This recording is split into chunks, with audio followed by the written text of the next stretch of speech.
एक बार quick revise करा देते हैं हम आपको। इसमें ये हमारा ए ग्राफ था जिसमें हमने देखा 3 पॉइंट्स थे अलग अलग 1 2 3। तीनों पॉइंट्स पर हमने थीटा निकाला, 0 आया था। स्लोप tan थीटा होता है, स्लोप थीटा tan 0 0 हो जाता है since tan 0 is equal to 0। तो स्लोप ऑफ वीटी ग्राफ हमें एक्सेलरेशन देता है। ठीक है, तो एक्सेलरेशन 0 आ गया। एक्सेलरेशन होता है change in velocity upon time, और एक्सेलरेशन 0 आ गया तो वेलोसिटी कांस्टेंट हो जाएगी। फिर दूसरा ग्राफ आपका बी था जिसमें इस तरह की स्ट्रेट लाइन आ रही थी, थीटा 1 थीटा 2 थीटा 3। तो तीनों जगह हमने देखा थीटा बराबर है तो स्लोप बराबर होगा। अगर स्लोप बराबर होगा तो आपका जो है ये एक्सेलरेशन भी क्या आएगा, बराबर आएगा। बराबर। क्योंकि थीटा हमारे पास एक्यूट है, तो एक्यूट है तो टेन थीटा पॉजिटिव आएगा। जब टेन थीटा पॉजिटिव आएगा तो इसका मतलब क्या हो गया, पॉजिटिव एक्सेलरेशन आएगा। पॉजिटिव एक्सेलरेशन का मतलब क्या होता है, इंक्रीजिंग वेलोसिटी। और दूसरा तीनों पॉइंट का एक्सेलरेशन बराबर, इसलिए हम कहेंगे कांस्टेंट एक्सेलरेशन। Yes sir. कह रहे हैं यहाँ तक। नेक्स्ट ग्राफ, इस वाले ग्राफ का एंटी ग्राफ ये वाला, इसका एंटी ग्राफ हो गया। ठीक है, इसमें आपका जो थीटा है वो ऑप्टिव एंगल है, 90 प्लस थीटा ऑप्टिव एंगल है। ये थीटा तो इक्वल है ही, तो टेन थीटा भी इक्वल होंगे। तो आपका ये जो स्लोप है ये नेगेटिव आएगा बिकॉज ऑफ ऑप्टिव एंगल। और वीटी का जो स्लोप होता है वो एक्सेलरेशन देता है, तो एक्सेलरेशन आ गया। अब तीनों पॉइंट का जो एक्सेलरेशन है वो सेम है, सेम है तो हमने लिख दिया कांस्टेंट एक्सेलरेशन ग्राफ। बट क्योंकि नेगेटिव भी है, तो नेगेटिव एक्सेलरेशन मतलब होता है डिक्रीजिंग वेलोसिटी। मैंने आपको समझाया एक्सेलरेशन की 3 पॉसिबल कंडीशन हो सकती है। कौन कौन सी हो सकती हैं? हमारा जो एक्सेलरेशन है वो पॉजिटिव हो सकता है, 0 हो सकता है और नेगेटिव हो सकता है। पॉजिटिव का मतलब इंक्रीजिंग वेलोसिटी का, और 0 का मतलब कांस्टेंट वेलोसिटी, और नेगेटिव का मतलब डिक्रीजिंग। तो यहाँ तक समझ में आया? Yes sir. उसके अलावा हमने कौन कौन से ग्राफ कर लिए? ये वाला कर लिया हमने, ये वाला कर लिया, और कौन सा था हमारा ग्राफ? डिक्रीजिंग वाला भी हो गया हमारे पास। सर ये वाले हुआ सी के बाद वाला और ई के बाद वाला एफ वाला, ई एफ और डी। ठीक है,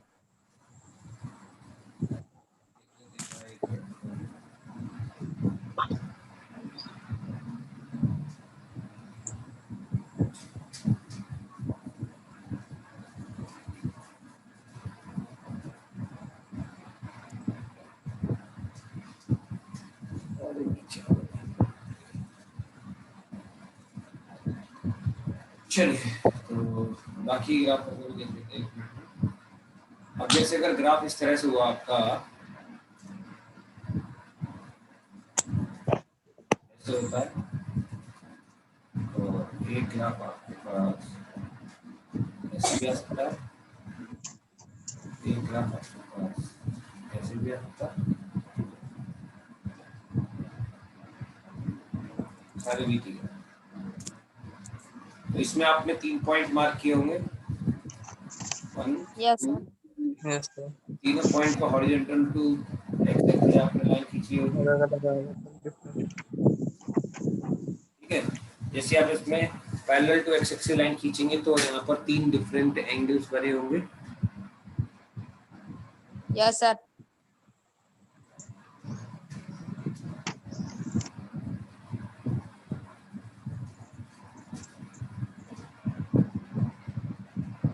तो ये आ गया आपके पास थीटा 1 थीटा 2 थीटा 3। तो हमें क्लियरली दिखाई दे रहा है थीटा इंक्रीज कर रहा है।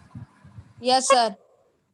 दूसरा थीटा एक्यूट भी है तो वैल्यू पॉजिटिव आएगी है ना, तो टेन थीटा भी इंक्रीज करेगा। Yes sir. और टेन थीटा होता है स्लोप, क्योंकि एक्यूट एंगल है तो स्लोप कैसा आएगा, पॉजिटिव। हाँ स्लोप पॉजिटिव हो गया तो आपको पता होना चाहिए कि वीटी का स्लोप हमें देता क्या है, एक्सेलरेशन। एक्सेलरेशन। वे कैसा आ गया, इंक्रीजिंग एक्सेलरेशन। Yes sir. और पॉजिटिव भी आ रहा है। हाँ ठीक है, तो आप लिखेंगे इसको increasing acceleration graph and increasing velocity. दोनों आंसर अलग अलग तरीके से आए हैं क्योंकि पॉजिटिव साइन है। कैसा साइन है, पॉजिटिव। Positive sign. इससे तो ये पता चला कि वेलोसिटी इंक्रीज करेगी। Yes sir. एक्सेलरेशन जब जब पॉजिटिव होगा वेलोसिटी इंक्रीज करेगी। हाँ और एक्सेलरेशन जब जब नेगेटिव होगा वेलोसिटी डिक्रीज करेगी, और एक्सेलरेशन खुद इंक्रीज कर रहा है, ये हमारे एरो से पता चला। क्लियर हुआ नहीं हुआ? यस अब जरा इसमें देखते हैं। बिल्कुल सर डिक्रीज कर रहा कौन डिक्रीज कर रहा है? है सर। कौन डिक्रीज कर रहा है इसमें? तो एक्सेलरेशन। अच्छा, एक्सेलरेशन डिक्रीज कर रहा है तो वेलोसिटी के बारे में क्या कहना है? तो वेलोसिटी भी डिक्रीज कर रही डिक्रीज कर ना ट्रैक में अभी समझा रहा था देर से कि वेलोसिटी इंक्रीज करेगी डिक्रीज करेगी, ये कैसे पता चलेगा कि तो साइन इसका प्लस है sign- या माइनस है? तो थीटा कैसा है, एक्यूट या obtuse? Sir. Obtuse, obtuse angle दिखाई दे रहा है आपको? सर एक्यूट है। तो एक्यूट एंगल है तो जो स्लोप आने वाला है आपका निकल के, वो कैसा आने वाला है, नेगेटिव पॉजिटिव? सब पॉजिटिव। पॉजिटिव आने वाला है। और वीटी का जो स्लोप होता है वो देता है आपको वेलोसिटी, क्या कहते हैं, एक्सेलरेशन। तो आपका जो Yes, sir. एक्सेलरेशन निकल के आने वाला है प्लस या माइनस? सब प्लस। जब एक्सेलरेशन प्लस है तो तुमने डिक्रीजिंग वेलोसिटी क्या सोच के बोला इसका आंसर? क्यों बताओ जरा। सर वो एंगल थोड़ा सा हाँ, ये भाई साहब तुम्हारी कमी नहीं है, ये जो 12th कर लेते हैं ना बच्चे, जो कंपटीशन की तैयारी कर रहे होते हैं आईआईटी की और नीट की, वो भी इसका आंसर यही देते हैं। डिक्रीजिंग एक्सेलरेशन मतलब वेलोसिटी डिक्रीज। सर अब आ गया समझ में सर। अगर पॉजिटिव में तो वो इंक्रीज करेगा, अगर नेगेटिव में तो वो डिक्रीज करेगा। बस अगर कोई आपसे पूछे कि बताओ वेलोसिटी इंक्रीज कर रही है डिक्रीज कर रही है, तो आप एक्सेलरेशन का साइन देखेंगे प्लस है या माइनस है।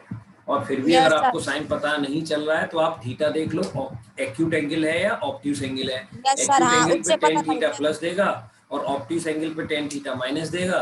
अब माइनस हाँ। थीटा है ना, तो नेगेटिव आएगा, पॉजिटिव है Yes, पॉजिटिव sir. आएगा, प्लस होगा तो वेलोसिटी बढ़ेगी, माइनस होगा तो हाँ। वेलोसिटी घटेगी। रही बात एक्सेलरेशन की, तो एक्सेलरेशन के केस में तो आप फिर क्या देखेंगे, वो आपको अपने आप ही एरो बता दे रहा है, घट रहा है, बढ़ रहा है या कांस्टेंट है। तो उस हिसाब से आप एक्सेलरेशन के बारे में बताओ। सर अगर सर राइट एंगल हो तो राइट एंगल वाला ये रहा ना केस, ओके 90 डिग्री है ना इसमें, तो हाँ। tan 90 की वैल्यू कितनी होती है, इन्फिनिटी। हाँ क्या होती है, इन्फिनिटी। और इसका स्लोप होता क्या है, एक्सेलरेशन। तो एक्सेलरेशन क्या हो गया आपका, इन्फिनिटी। एक्सेलरेशन इन्फिनिटी होने का मतलब क्या है, अप टू, क्या आप कहेंगे, velocity increase up to infinitely long. Okay sir. Velocity increase to infinitely long. और एक शब्द में कोई पूछे तो आप लिखेंगे इसको NOTPOSSIBLE ग्राफ। Not possible. भाई ऐसे कैसे पॉसिबल हो जाए, एक्सेलरेशन इनफाइनाइट हो जाए? हर इंजन की एफिशिएंसी डिफाइन होती है।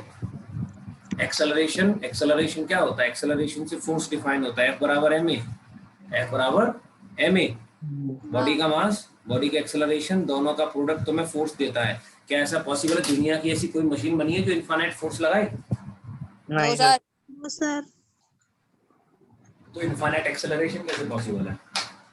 हाँ ठीक है, तो ये नॉट पॉसिबल ग्राफ है। वहीं पर जो आपने पोजीशन टाइम ग्राफ पढ़ा था ना कल की क्लास में, तो हमें एक Yes, बात sir. बताना उसमें मिस हो गया। ये जो ग्राफ होते हैं कौन से वाले, जो पोजीशन टाइम ग्राफ में, XT ग्राफ में, ये वाला जो ग्राफ बताते हैं, ये वाला। हाँ थोड़ा सा इसको एक बार और डिस्कस कर लेते हैं दोबारा से। इस ग्राफ में क्या है देखिए जरा, जो हमारे पास XT ग्राफ था कल,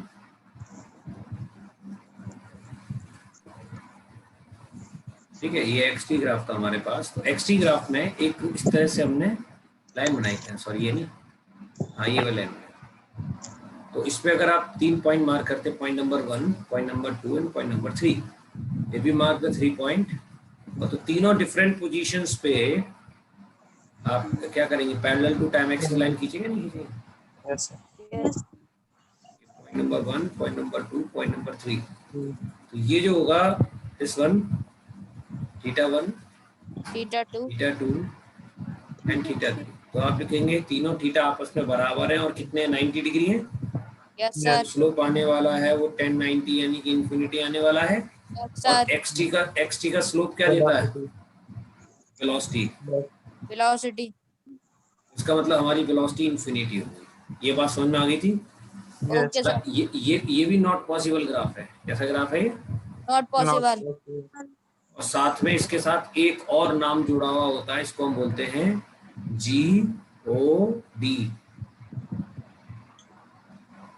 डॉट ग्राफ। क्यों? हाँ, गॉड ग्राफ क्यों बोलते हैं इसको, जरा बताते हैं हम आपको। देखो, ये आपके पास एक टाइम t था, इस t टाइम पे ग्राफ पे एक पॉइंट 1 मिला और उसकी पोजीशन थी x1। इसी t टाइम पे एक आपको पॉइंट 2 मिला और उसकी पोजीशन थी x2। X2. और t टाइम पे एक की पोजीशन हो गई x3। X3. क्या ये पॉसिबल है कि मैं इसी टाइम पर बैठ के तुम्हें पढ़ाऊं और इसी टाइम पे मैं किसी फ्लाइट में उड़ रहा हूँ और इसी टाइम पे मैं किसी कंपनी में जॉब भी कर रहा हूँ? नहीं सर। पॉसिबल है? नहीं है ना। एक ही टाइम पर एक आदमी की एक से ज्यादा पोजीशन कैसे पॉसिबल है? Yes, sir. इसलिए तो नॉट पॉसिबल ग्राफ हो गया। अब आप पूछेंगे गॉड ग्राफ कैसे नाम देते हैं इसको? तो गॉड ग्राफ के नाम पर हमें एक स्टोरी याद आई महाभारत में। ठीक है, महाभारत में एक सीन आता है, उसमें जो श्री कृष्ण जी होते हैं ना, एक बार क्या होता है, वो जो दुर्योधन होता है ना, तो दुर्योधन को युद्ध जीतने के लिए उसकी माँ कहती है कि तू पानी में जा, अंदर रह के कुछ दिन तपस्या करेगा तो तेरा शरीर वज्र का बन जाएगा। तो उसमें जो दुर्योधन होता है वो जा रहा होता है वहां पर पानी में अपना प्रतिज्ञा करने, अपना जो है ध्यान करने। तो श्री कृष्ण जी रास्ते में उससे मिलते हैं और बात कर रहे होते हैं। वहीं सेम टाइम पर एक स्टोरी चल रही होती है कि जो पांडव है वो अपनी खुशियां मना रहे होते हैं कि अब तो हम युद्ध जीतने वाले हैं। पांडाल के अंदर बैठे हुए होते हैं, उनके साथ भी कृष्ण जी वहां बैठे होते हैं, बातें कर रहे होते हैं। और इधर मामा शकुनी अपनी चाल चल रहा होता है, तो कृष्ण जी उसके पास वहां पर होते हैं और मामा शकुनी से भी बात कर रहे होते हैं। और ये सर, तीनों दो चीजें हाँ, तीनों जगह होते हैं, 3 जगह साइमल्टेनियसली गॉड 3 जगह हैं और तीनों जगह वो क्या कर रहे हैं, बातें कर रहे हैं। ऐसा उस सीन में दिखाया गया। तो इसका मतलब इसलिए उसको गॉड ग्राफ कहते हैं कि एक गॉड की पोजीशन को ऐसा रखा गया है कि वो एक ही टाइम पर एक से ज्यादा जगह हो सकता है। ठीक है, इसलिए इस ग्राफ को हम गॉड ग्राफ का नाम भी दे देते हैं। Okay sir. और नहीं आया तो सर, आई थिंक आपको ग्राफ क्लियर हुए होंगे। अब यहीं सर, पर मुझे फिर तो अब यहीं पर आपने एक्सटी ग्राफ पढ़ लिए, वीटी ग्राफ पढ़ लिए, तो मैं आपके सामने कुछ एटी ग्राफ बना रहा हूँ। क्या एटी ग्राफ? एटी ग्राफ के आप कैरेक्टर निकाल के दिखाएंगे। एक ये वाला हो गया। अब तो याद भी होंगे ग्राफ किस तरह के होते हैं ना। Yes sir.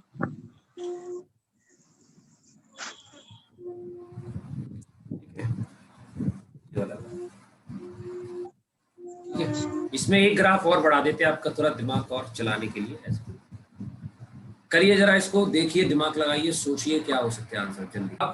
अब स्लोप निकालना हमारे लिए कोई सच फायदेमंद इसलिए नहीं है क्योंकि 80 का स्लोप तो कुछ देता नहीं है। तो हम इसमें क्या करेंगे, हम मैनुअली चेक कर लेंगे। जैसे कि अगर आपने 2-3 पॉइंट मार्क किए, पहला पॉइंट, दूसरा पॉइंट, तीसरा पॉइंट, ये 3 डिफरेंट पॉइंट हैं जो 3 डिफरेंट टाइम जोन में है, T1, T2, T3। तो तीनों डिफरेंट टाइम जोन में जो आपका एक्सेलरेशन आ रहा है वो सेम आ रहा है, वो भी प्लस, क्योंकि ये और ओरिजिन है, ओरिजिन से ऊपर प्लस होता है, ओरिजिन के नीचे माइनस होता है। यानी कि अगर ये ग्राफ ऐसे होता, ए टी और ग्राफ होता है यहाँ -a, तो ये नेगेटिव एक्सेलरेशन काउंट होता ना ये। Yes sir. ये कैसे काउंट होगा? Positive acceleration. तो आपका इसमें एक्सेलरेशन एक तो कांस्टेंट है, कैसा है? कांस्टेंट। और दूसरा कैसा है? पॉजिटिव। कांस्टेंट है, ये बात कैसे पता चली कि 1 2 3 पे बराबर आ रहा? देखो, यस सर। तो तीनों पॉइंट पे एक्सेलरेशन बराबर है और पॉजिटिव है, तो वेलोसिटी क्या होगी सर? प्लीज। हाँ बेटा, एक मिनट। क्या सर? हमने कहा इसमें एक्सेलरेशन का स्लोप तो कुछ देता नहीं है, तो स्लोप निकालने से तो हमें कोई फायदा होने वाला है नहीं। अरे जब इसका स्लोप कुछ देता ही नहीं है तो निकाल के क्या करोगे? Yes sir. तो हमने मैन्युअली चेक कर लिया, 3 पॉइंट ले लिए अपने ग्राफ पे। 3 पॉइंट लेने के बाद हमने एक्सेलरेशन चेक कर लिया, 3 डिफरेंट टाइम में हमारे पास एक्सेलरेशन की वैल्यू सेम आ रही है, तो इसका मतलब एक्सेलरेशन कांस्टेंट हो गया। क्या हो गया? कांस्टेंट। कांस्टेंट ले लिया, एक्सेलरेशन कांस्टेंट और पॉजिटिव है तो वेलोसिटी इंक्रीज। इस वाले ग्राफ में ये वाला जो जी वाला ग्राफ है, इसमें भी एक्सेलरेशन कांस्टेंट है तीनों पॉइंट्स पर, अगर ध्यान से देखें आप तो यस सर। तीन डिफरेंट टाइम में एक्सेलरेशन आपका क्या आ रहा है, बराबर आ रहा है, लेकिन हाँ। माइनस में यस सर। तो सर एक्सेलरेशन तो वेलोसिटी डिक्रीज करेगी। हाँ, और नेगेटिव है तो वेलोसिटी डिक्रीज कर जाएगी।